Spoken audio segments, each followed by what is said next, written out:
চলুন আজ সারাদিনের গল্প আপনাদের সঙ্গে শেয়ার করি। আর বাবা নতুন ঠাকুর বানিয়েছে, সেটাও আপনাদেরকে অবশ্যই দেখাবো। যে পুচকুটার স্কুটি নিয়ে ঘরে ঢুকে গেল। কি আছো তুমি? কচ্ছপ। কচ্ছপ কি?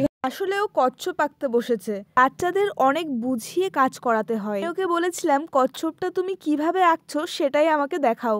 ওর আঁকাটা দেখাতে দেখাতে একটা ছবি ওর কমপ্লিট হয়ে গেছে। ছবি আঁকতে আঁকতে ওর কষ্ট হয়ে গিয়েছিল।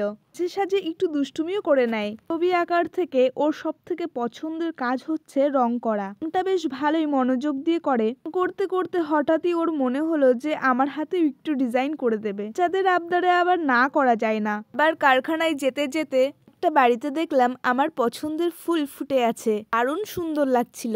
এই যে এই ঠাকুরগুলো বাবা বানাচ্ছিলেন, এখনো পর্যন্ত সম্পূর্ণ হয়নি, কাজ এখনো চলছে। হাতের আঙুল, পায়ের আঙুল এবং পদ্ম ফুলের পাপড়িগুলো দেওয়া বাকি আছে।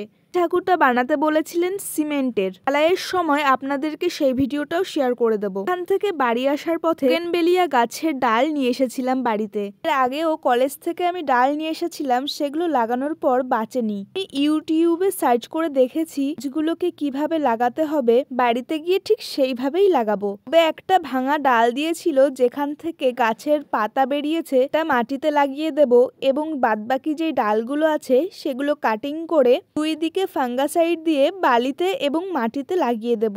দেখা যাক কোনটাতে আগে পাতা বের হয়। প্রথমেই যে ডাল থেকে অঙ্কুর বেরিয়েছে সেটাই আমি মাটিতে পুঁতে দিলাম। জানি না গাছটি বাঁচবে কিনা। গাছটি যদি বেঁচে যায় তবে আমি ভীষণ খুশি হব। আরও অনেক ফুল গাছ লাগানো হয়েছে। গাছটি লাগানোর পর আমি জল দিয়ে দিলাম।